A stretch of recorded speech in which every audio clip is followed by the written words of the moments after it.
किया कि आपका माइंड जो है, आपका दिमाग जो है वो किसी जगह पे रुक गया है, स्टक हो गया है। अब रुकने का मतलब ये है कि वो बार बार एक ही चीज़ के बारे में सोच रहा है। आम ज़बान में लोग इसको ओवर थिंकिंग कहते हैं। मेडिकली इसको रुमिनेशन कहा जाता है।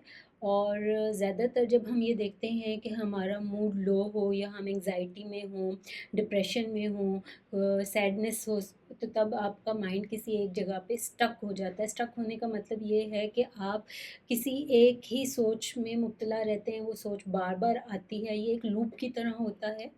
और आपको ऐसे लगता है जैसे आप इसमें फंस चुके हैं और उसमें से निकल नहीं पा रहे। कितनी भी कोशिश करें, उस सोच को रोकने की कोशिश करते हैं, बाहर निकलने की कोशिश करते हैं, लेकिन कहीं और फोकस जाता नहीं। और फिर ये इतनी हैबिचुअल हो जाती है कि आप उसी के बारे में कोई भी काम करें, आप वही चीज़ सोचते रहते हैं। तो ज़्यादातर ये जो इससे रिलेटेड थिंकिंग होती है हमारी, वो जैसे कि वो उसकी एक नेचर होती है, ठीक है। सो ख़ास तौर पे इस तरह के जो ख़यालात हैं, जैसे कि वो पास्ट के जो मिस्टेक्स हैं उनके बारे में आपको आएगी। पुरानी जो आपने गलतियाँ की हैं लाइफ में, वो ख़यालात बार-बार आना और स्टक हो जाना दिमाग में और रिपीट होते रहते हैं। फिर ये ख़यालात ऐसे हो सकते हैं जो फ्यूचर से रिलेटेड, जहाँ पे आपको क्लैरिटी नहीं है कि चीज़ें कैसे होंगी, तो फ्यूचर से रिलेटेड फ़ियर्स क्रिएट होते हैं दिमाग के अंदर और उसके बारे में इंसान सोचता रहता है। पता नहीं ये होगा, नहीं होगा, ऐसे होगा तो क्या हो जाएगा? तो वो अपने ख़यालात में मगन रहता है फ्यूचर के बारे में। समटाइम्स ये विशफुल थिंकिंग पे बेस करती है।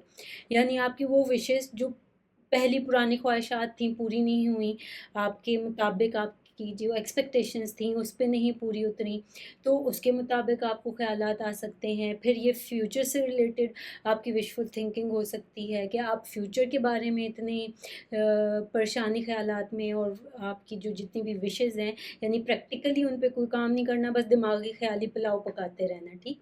तो ये एक मेंटल हैबिट बन जाती है और उसमें इंसान स्टक हो जाता है और वो एक बेबसी जो है ना महसूस करता है। और वक्त के साथ साथ ये इतनी कंडीशन वर्स हो जाती है कि वो चाह के भी अपने आप को इससे निकाल नहीं पाता।